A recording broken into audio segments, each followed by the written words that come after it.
Assalamualaikum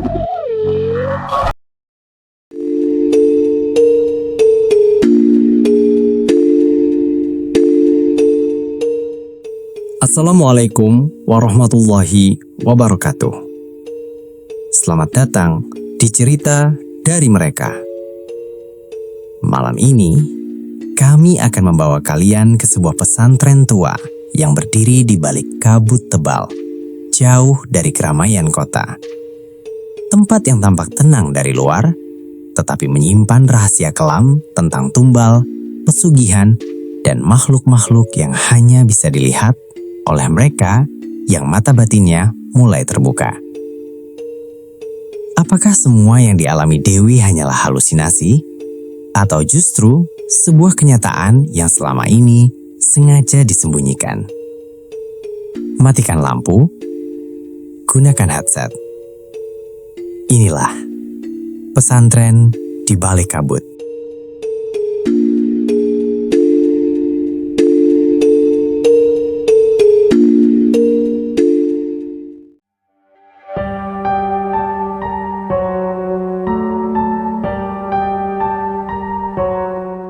Suara mesin mobil perlahan berhenti di depan gerbang tua yang cat hijaunya sudah mengelupas dimakan usia.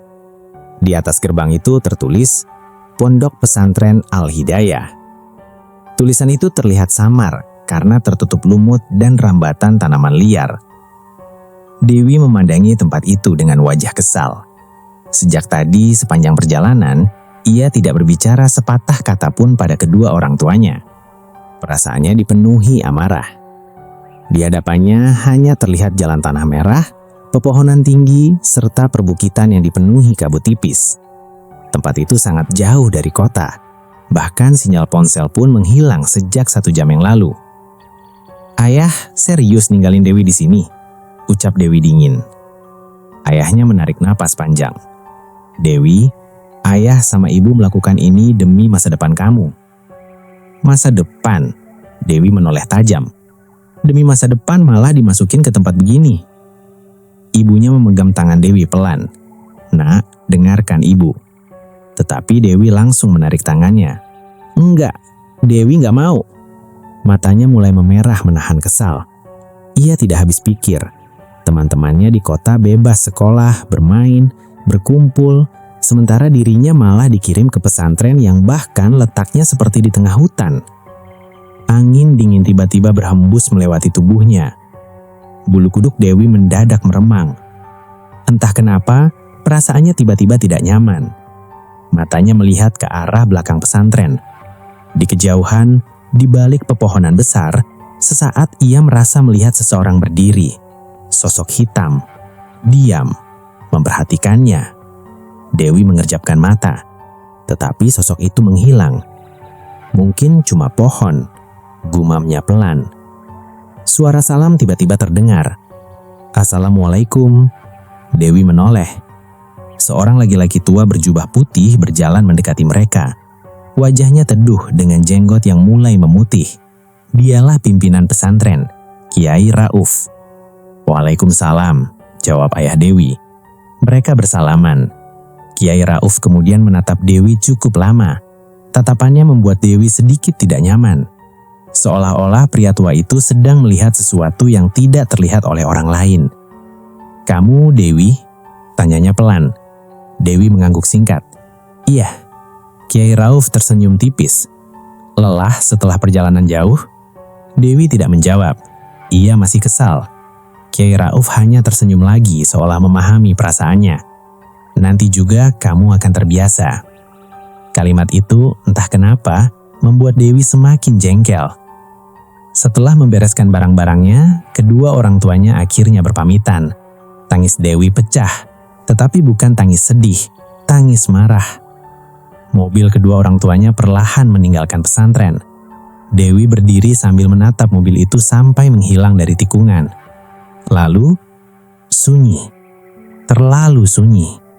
Tidak ada suara kendaraan, tidak ada keramaian, hanya suara angin dan gesekan dedaunan. Malam mulai turun. Pesantren itu terlihat berbeda saat malam hari. Lorong-lorong kayunya gelap. Lampu kuning redup menggantung di beberapa sudut. bayangan pepohonan besar bergerak perlahan tertiup angin. Entah kenapa, Dewi merasa seperti ada seseorang yang sedang mengawasinya. Malam pertama itu, Dewi sulit tidur. Di kamar asrama terdapat sekitar 8 santri perempuan lainnya, tetapi semuanya sudah tertidur lelap. Hanya Dewi yang masih terjaga. Jam menunjukkan pukul 1.17 malam. Matanya menatap langit-langit kamar. Tiba-tiba, krek, suara kayu berderik. Dewi menoleh. Suara itu berasal dari luar kamar. Krek, krek, seperti suara langkah kaki pelan. Dewi mencoba menenangkan diri. Mungkin ada orang ke kamar mandi. Tetapi suara langkah itu semakin jelas. Tap, tap, tap. Pelan, sangat pelan. Seolah seseorang berjalan sambil menyeret kakinya. Dewi menelan ludah. Aneh, kenapa langkahnya berhenti tepat di depan pintu kamar? Jantungnya mulai berdetak cepat. Tap, tap, tap. Kini suara itu terdengar mengelilingi kamar. Peluh dingin mulai membasahi dahinya. Perlahan Dewi bangkit dari tempat tidur. Dengan kaki gemetar, ia berjalan menuju jendela kecil di samping pintu. Perlahan ia mengintip keluar. Gelap, sangat gelap. Tetapi di ujung lorong, ia melihat sesuatu. Seseorang, rambutnya panjang menutupi wajah, berdiri membelakanginya. Diam. Dewi membeku, tubuhnya mendadak dingin. Lalu, perlahan, kepalanya berputar, pelan, sangat pelan, sampai wajahnya menghadap ke arah Dewi. Mata Dewi membesar, napasnya tercekak, karena wajah itu kosong, tidak memiliki mata, tidak memiliki hidung, tidak memiliki mulut, hanya kulit pucat. Dewi menjerit keras, "Ah!" Brak, tubuhnya jatuh ke lantai. Seluruh penghuni kamar langsung terbangun. "Dewi, kamu kenapa? Kamu lihat apa?" Dewi menunjuk ke arah jendela dengan tangan gemetar. Itu ada orang." Semua orang melihat keluar, tetapi tidak ada siapa-siapa. Lorong kosong, hanya ada lampu kuning redup yang bergoyang tertiup angin. Napas Dewi memburu, tubuhnya gemetar. Lalu suara Kiai Rauf terdengar dari belakang pintu. "Ada apa?" Semua santri membuka pintu.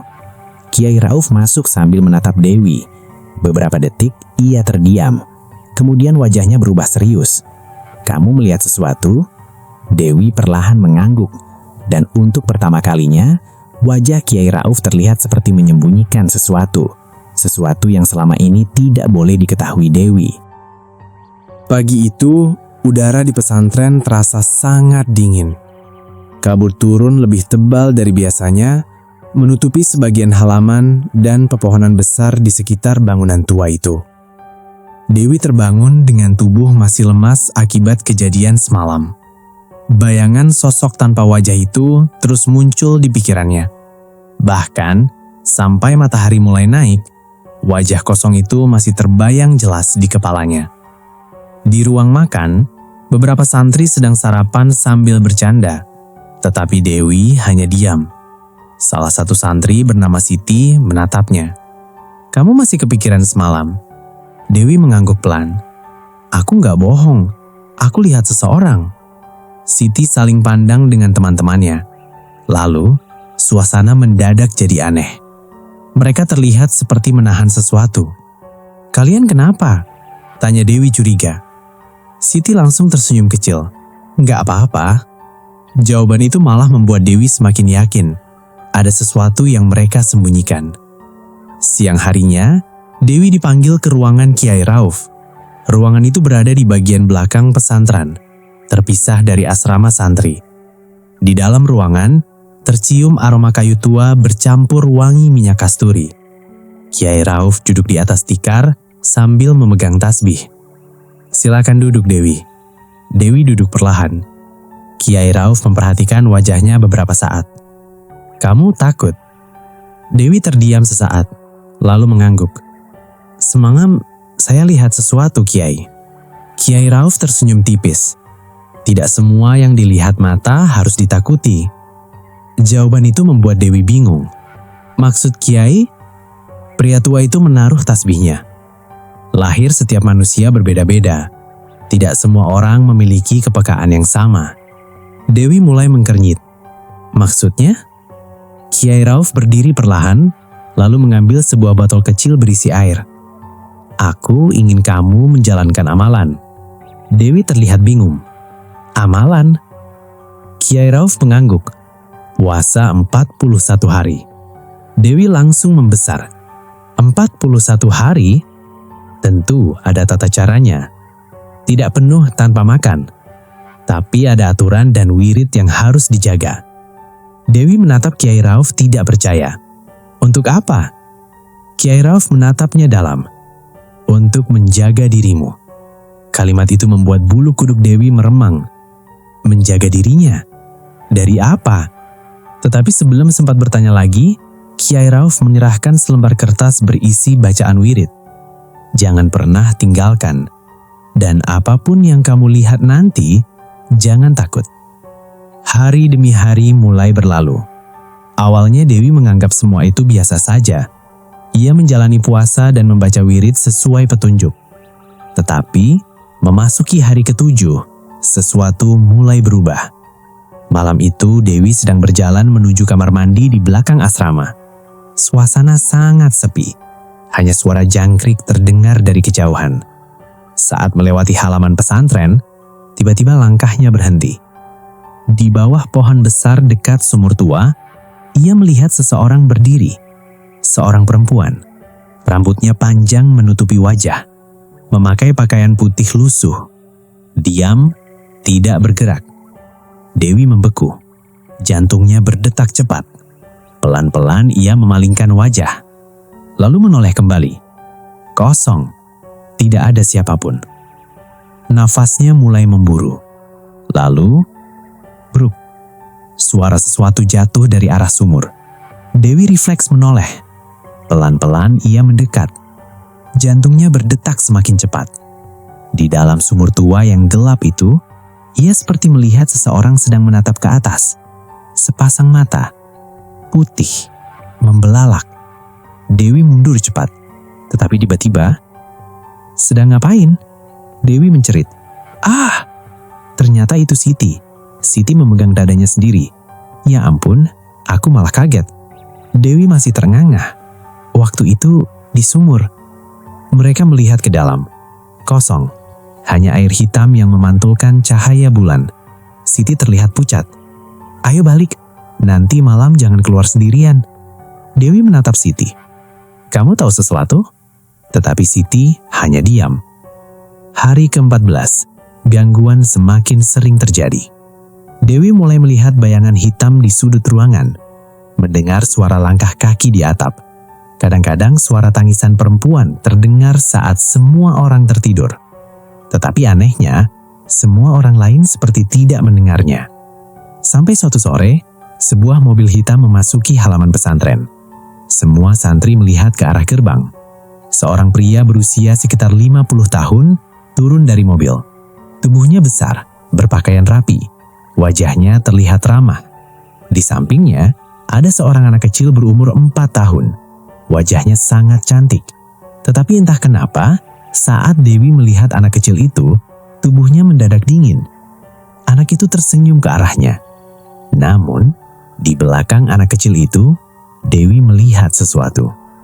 Sosok hitam tinggi, sangat tinggi, berdiri menempel di belakang tubuh anak kecil itu. Matanya merah dan sedang menatap Dewi. Nafas Dewi langsung tercekat. "Kamu kenapa?" tanya Siti. Dewi menunjuk ke arah anak kecil itu dengan tangan gemetar. Itu. Tetapi saat ia melihat lagi, sosok itu menghilang. Pria tadi tersenyum. "Assalamualaikum." Kiai Rauf keluar menyambutnya. "Waalaikumsalam Pak Jainal." Pak Jainal. Entah kenapa, nama itu membuat jantung Dewi mendadak berdebar tidak nyaman. Dan tanpa ia sadari, anak kecil itu sedang menatap lurus ke arahnya, sambil tersenyum. Tetapi senyumnya tidak terlihat seperti senyum anak kecil biasa. Sejak kedatangan Pak Zainal dan anaknya, suasana pesantren terasa berbeda bagi Dewi. Entah mengapa, dadanya selalu terasa sesak setiap kali melihat anak kecil bernama Andin itu. Padahal Andin terlihat sangat lucu. Kulitnya putih bersih, matanya bulat, bicaranya lembut, dan hampir semua santri menyukainya. Tetapi Dewi tidak merasakan hal yang sama. Ia justru merasa ketakutan. Karena setiap kali memandang Andin, ia selalu teringat sosok hitam besar bermata merah yang sempat berdiri di belakang anak itu. Beberapa hari kemudian, Pak Zainal kembali datang ke pesantren. Kali ini ia berbicara cukup lama dengan Kiai Rauf di ruang tamu, sementara Andin bermain di halaman. Dewi yang sedang menyapu halaman berusaha mengabaikannya. Tetapi tiba-tiba, "Kak?" Dewi menoleh. Andin berdiri di depannya sambil memegang boneka kecil. "Kakak namanya Dewi ya?" Dewi memaksakan senyum. "Iya." Andin tersenyum manis. "Kakak Dewi cantik." Dewi sedikit tersipu. Untuk sesaat, ia merasa mungkin dirinya terlalu berlebihan. Mungkin semua yang ia lihat hanya perasaannya saja. Mungkin Andin memang anak biasa. Mungkin... "Kakak?" Andin kembali bicara. "Kakak bisa lihat yang berdiri di belakang aku." Senyum Dewi langsung hilang. Jantungnya mendadak berdetak keras. "Apa?" Andin menunjuk ke belakang tubuhnya. "Itu." Tubuh Dewi perlahan terasa dingin. Pelan-pelan, ia mengangkat pandangan. Kosong. Tidak ada apa-apa. Saat menunduk kembali, Andin sedang menatapnya. Tetapi kali ini, wajah anak itu terlihat berbeda. Tatapannya kosong, senyumnya perlahan melebar. Sangat lebar, terlalu lebar, sampai terlihat tidak normal. "Kakak juga bisa lihat ya?" Dek. Dewi menundur selangkah. Tetapi tiba-tiba, suara Pak Zainal terdengar. "Andin?" Andin langsung menoleh. Senyumnya berubah normal kembali. Ia berlari kecil mendekati ayahnya. Dewi berdiri membeku. Tubuhnya mulai dipenuhi keringat dingin. Apa yang sebenarnya barusan terjadi? Malam harinya, Dewi tidak bisa tidur. Hujan turun deras di luar. Angin membuat ranting-ranting pohon bergesekan dengan dinding kayu pesantren. Krak, krak, krak. Tetapi, di tengah suara hujan, Dewi mendengar sesuatu. Suara anak kecil tertawa. Hihihihi. Pelan, sangat pelan. Dewi membuka mata. Matanya memandang ke seluruh ruangan. Semua santri tertidur. Hihihihi. Suara itu terdengar lagi. Kali ini di bawah tempat tidurnya. Tubuh Dewi langsung menegang. Nafasnya mulai tidak beraturan. Pelan-pelan ia menundukkan kepala. Dan seketika jantungnya seperti berhenti berdetak. Di bawah tempat tidur, ada Andin. Anak kecil itu sedang tersenyum sambil menatap lurus ke arahnya. Rambutnya menutupi sebagian wajah. Matanya hitam seluruhnya. Dan lehernya terlihat miring ke samping. Hihihihi. Dewi menjerit keras. "Ah!" Seluruh penghuni kamar langsung terbangun. "Ada apa?" Dewi menunjuk ke bawah tempat tidur dengan tubuh gemetar. Itu Andin." Mereka melihat ke bawah. Kosong. Tidak ada siapa-siapa. Siti memegang bahu Dewi. "Kamu mimpi?" Dewi menggeleng keras. "Enggak, aku lihat." Tetapi semua orang terlihat kebingungan. Mereka tidak melihat apapun. Keesokan harinya, Dewi dipanggil lagi oleh Kiai Rauf. Kali ini wajah Kiai Rauf terlihat lebih serius. "Kamu mulai melihat lebih banyak hal." Dewi mengangguk pelan. "Saya melihat Andin." Belum sempat menyelesaikan kalimatnya, Kiai Rauf memotong. "Jangan bicara kepada siapapun." Dewi terdiam.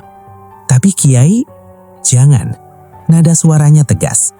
Baru pertama kali Dewi melihat Kiai Rauf seperti itu. Ruangan mendadak hening.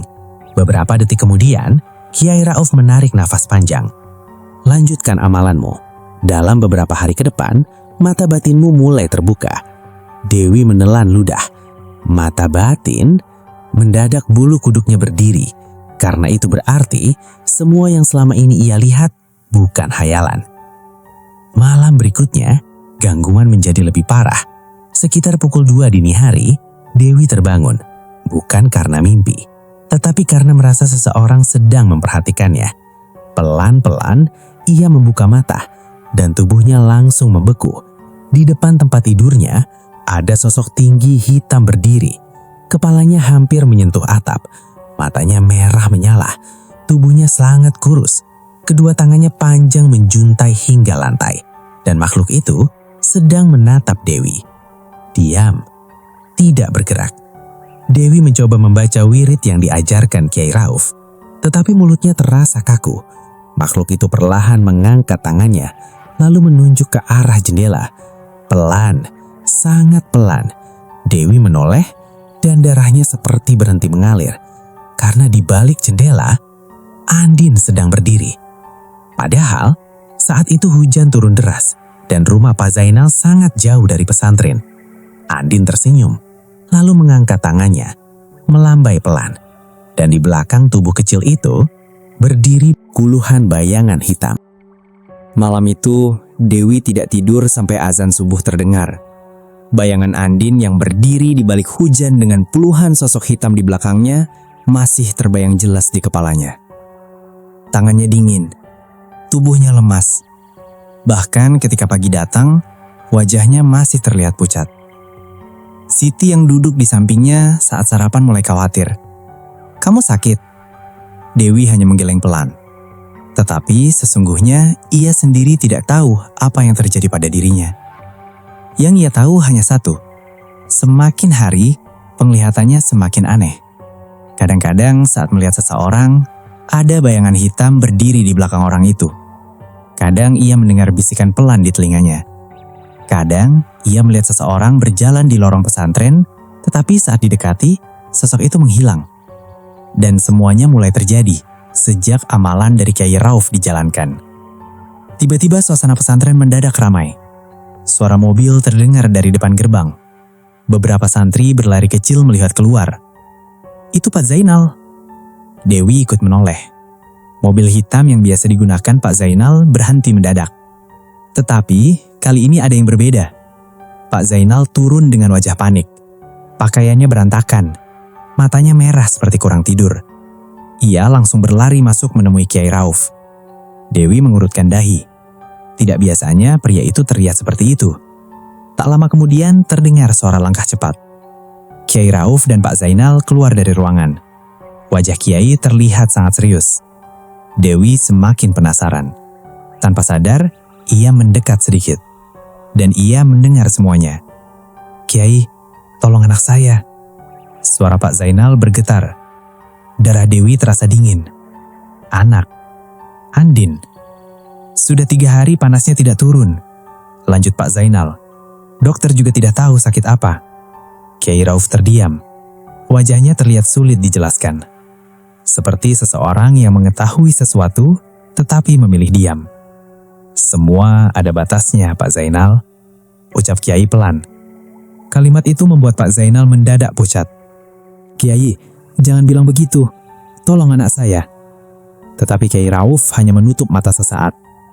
Dewi melihat tangan Pak Zainal bergetar. Dan untuk pertama kali, ia melihat sesuatu. Di belakang tubuh Pak Zainal ada sosok hitam berdiri. Tinggi, kurus, dengan mata merah menyala. Makhluk itu menempel tepat di punggung Pak Zainal. Mulutnya perlahan mendersemu. Dewi mundur selangkah. Tubuhnya mulai dingin. Makhluk itu perlahan menoleh dan menatap Dewi. Senyumnya semakin lebar. Dewi langsung memalingkan wajah. Jantungnya berdetak tidak beraturan. Apa itu? Malam harinya, hujan turun deras. Petir sesekali menyambar langit. Dewi sedang membaca wirid di kamar ketika tiba-tiba tubuhnya terasa merinding. Sangat dingin, padahal jendela tertutup rapat. Lalu, hehehe, suara anak kecil tertawa. Dewi langsung menghentikan bacaannya. Suara itu lagi. Hehehe. Kini terdengar dari luar jendela. Perlahan Dewi menoleh, dan nafasnya seketika terhenti. Di balik jendela, Andin berdiri. Wajahnya pucat, matanya cekung, bibirnya membiru. Air hujan mengalir di seluruh tubuhnya. Tetapi yang membuat Dewi ketakutan bukan itu, melainkan leher Andin. Lehernya berputar perlahan. Krek, krek, krek, sampai kepalanya menghadap ke arah yang tidak normal. Lalu Andin tersenyum. Kak Dewi. Dewi membeku. Kak Dewi, aku dingin. Air mata Dewi hampir keluar. Karena meski sangat takut, ia merasa ada sesuatu yang salah. Andin tidak terlihat seperti makhluk menyeramkan. Justru, ia terlihat seperti anak kecil yang ketakutan. Lalu suara Andin berubah pelan. Hati-hati, hati-hati sama ayah. Dek, mata Dewi membesar. Belum sempat berpikir, brak. Petir menyambar keras. Lampu kamar mati. Seluruh ruangan langsung gelap. Jeritan santri terdengar di mana-mana. Ah, Dewi, Siti. Kegelapan membuat suasana menjadi kacau. Dan di tengah kekacauan itu, Dewi mendengar suara napas. Bukan satu, banyak. Sangat banyak. Seperti puluhan orang berdiri dalam kamar. Nafas di kanan, di kiri, di belakang. Pelan, berat. Hawa, hawa. Tubuh Dewi gemetar. Ia mencoba membaca wirid, tetapi suaranya tercekat. Lalu, seseorang berbisik tepat di telinganya. Tumbal pertama sudah diambil. Air mata Dewi langsung jatuh. Tinggal menunggu yang berikutnya. Lampu tiba-tiba menyala, dan semuanya kembali normal. Tetapi Dewi membeku, karena di dinding kamar ada bekas telapak tangan hitam. Puluhan, seolah baru saja ada banyak orang berdiri mengelilingi tempat tidurnya. Keesokan harinya berita mengejutkan datang. Andin meninggal dunia. Suasana pesantren mendadak hening. Semua orang tidak percaya. Dewi terduduk lemas. Bayangan Andin semalam terus muncul di pikirannya. Kak Dewi, hati-hati sama ayah. Entah mengapa, jantung Dewi terasa sesak. Tetapi yang membuatnya semakin takut saat melihat Pak Zainal datang ke pemakaman. Pria itu memang menangis, tetapi di belakang tubuhnya, makhluk hitam itu masih ada. Dan sekarang, jumlahnya bukan 1, melainkan 3. Setelah kematian Andin, suasana pesantren berubah menjadi muram. Tidak ada lagi tawa para santri yang biasanya terdengar di halaman. Bahkan, Dewi merasa udara di tempat itu semakin dingin dari biasanya. Tetapi, ada satu hal yang lebih membuatnya ketakutan. Setelah Andin meninggal, gangguan yang selama ini dialaminya justru semakin parah. Setiap malam, Dewi selalu bermimpi. Mimpi yang sama. Ia melihat Andin berdiri sendirian di tengah jalan gelap. Tubuh kecilnya penuh tanah, wajahnya pucat, dan matanya dipenuhi air mata. Kak Dewi, tolong aku. Lalu tiba-tiba dari belakang tubuh Andin, muncul puluhan tangan hitam, menarik tubuh kecil itu masuk ke dalam kegelapan. Dan setiap kali Dewi mencoba menolongnya, ia selalu terbangun dengan tubuh basah oleh keringat. Hari-hari terus berlalu. Puasa dan amalan yang diberikan Kiai Rauf hampir selesai. Tetapi, Dewi mulai merasakan sesuatu yang aneh pada Pak Zainal. Anehnya, beberapa bulan setelah kematian Andin, usaha Pak Zainal justru semakin maju. Ia membeli kendaraan baru, rumahnya semakin besar, tanahnya bertambah luas. Tetapi bersamaan dengan itu, satu persatu pekerja di tempat usahanya meninggal secara misterius. Ada yang ditemukan meninggal mendadak saat tidur, ada yang mengalami kecelakaan aneh, dan ada yang meninggal tanpa penyebab yang jelas. Warga mulai berbisik-bisik, tetapi tidak ada yang berani berbicara langsung. Sementara Dewi mulai merasakan sesuatu yang sangat mengganggu pikirannya. Setiap kali melihat Pak Zainal, sosok hitam di belakang pria itu semakin banyak. Bukan 3, bukan 5, tetapi belasan. Mereka berdiri sambil menatap Dewi seolah menunggunya. Suatu hari, Pak Zainal datang ke pesantren. Ia tersenyum seperti biasa. "Dewi, kamu mau bantu kerja di rumah saya?" Dewi menoleh. Pak Zainal tersenyum ramah. Ibu di rumah sedang butuh bantuan mengaji anak-anak tetangga. Dewi sebenarnya ingin menolak. Entah kenapa, hatinya terasa sangat tidak nyaman. Tetapi sebelum sempat menjawab, Kiai Rauf tiba-tiba muncul. Beliau memandang Dewi beberapa detik, lalu berkata pelan, "Pergilah." Dewi terkejut. Kiai Rauf hanya tersenyum tipis. Tenang. Meskipun bingung, Dewi akhirnya ikut Pak Zainal. Rumah Pak Zainal sangat besar. Terlalu besar. Tetapi anehnya, rumah semegah itu terasa sangat dingin. Sangat sunyi. Malam pertama di rumah itu, Dewi mulai merasakan gangguan. Sekitar pukul 1 malam, ia terbangun. Bukan karena suara, tetapi karena bau. Bau anyir, seperti darah. Perlahan Dewi membuka mata dan tubuhnya langsung menegang. Di depan pintu kamarnya, ada bekas telapak kaki kecil. Basah, seperti bekas lumpur. Tetapi warnanya hitam pekat. 1, 2, 3, 4. Bekas kaki itu berjalan menuju lorong. Napas Dewi mulai memburu. Perlahan ia mengikuti jejak itu. Lorong rumah sangat gelap. Hanya lampu redup yang menyala. Jejak kaki itu terus menuju ruangan belakang. Dan berhenti tepat di depan sebuah pintu kayu. Dewi menelan ludah. Tangannya gemetar. Pelan-pelan ia membuka pintu. Krek. Ruangan itu gelap. Tetapi di tengah ruangan terdapat banyak lilin menyala. Dan di lantai ada simbol aneh berwarna merah. Tubuh Dewi langsung dingin. Di sekeliling ruangan terdapat foto-foto orang.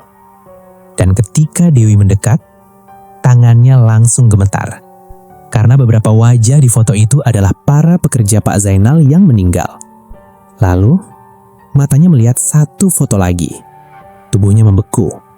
Karena foto itu, foto dirinya. Di bawah foto tertulis, "Tumbal berikutnya." Yak, jantung Dewi seperti berhenti. Tiba-tiba, brak! Pintu ruangan tertutup sendiri. Lampu mendadak mati. Ruangan langsung gelap total. Dan dari belakang, terdengar suara napas berat. Pelan, sangat dekat. Dewi menoleh, dan tubuhnya langsung lemas. Puluhan sosok hitam berdiri di belakangnya. Di tengah mereka, ada Anding. Anak kecil itu menangis. "Kak Dewi, pergi." Tiba-tiba, semua makhluk itu bergerak mendekat. Dewi menjerit, "Ah!" Keesokan harinya, Dewi ditemukan pingsan dengan tubuh panas tinggi. Ia terus mengigau selama 2 hari. Pak Zainal mulai panik. Tetapi saat itulah Kiai Rauf datang. Beliau masuk ke kamar sambil membawa segelas air. Tanpa banyak bicara, beliau membaca doa pelan. Lalu menyuruh Dewi meminum air itu. Beberapa menit kemudian, tubuh Dewi perlahan membaik. Dan ketika Dewi membuka mata, ia melihat Pak Zainal duduk dengan wajah pucat. Kiai Rauf menatap pria itu tajam. "Kamu gagal." Pak Zainal membeku. Kiai Rauf berdiri. Dewi lahir pada pasaran Kliwon. Dia memiliki pendamping sendiri. Ditambah amalan yang saya berikan, dia tidak bisa disantet, tidak bisa diteluh, tidak bisa dipelet, dan tidak bisa dijadikan tumbal. Tubuh Pak Zainal mulai gemetar. Wajahnya mendadak pucat. Keringat dingin bercucuran. Hari itu, Pak Zainal pulang dengan langkah sempoyongan. Demi hanya diam. Tetapi saat pria itu keluar gerbang pesantren, ia melihat sesuatu. Puluhan sosok hitam yang selama ini berdiri di belakang Pak Zainal, kini mengikutinya. Perlahan, diam, seperti menagih sesuatu. 2 hari kemudian, kabar mengejutkan datang. Pak Zainal meninggal dunia. Tubuhnya ditemukan dengan wajah penuh ketakutan. Mata membelalak, mulut terbuka. Persis seperti orang-orang yang dulu bekerja padanya. Dewi terdiam cukup lama mendengar berita itu. Beberapa hari setelahnya, ia berpamitan kepada Kiai Rauf. Sebelum pergi, Kiai berkata pelan, "Ada hal yang sebaiknya tidak dicari tahu terlalu dalam." Dewi mengangguk. Ia pulang ke rumah orang tuanya, kembali menjalani kehidupan seperti biasa. Tetapi sampai sekarang, kadang saat hujan turun di malam hari, ia masih teringat senyum Andin. Dan sesekali, dalam mimpinya, anak kecil itu datang, berdiri dari kejauhan, tersenyum, lalu berkata pelan, "Terima kasih Kak Dewi."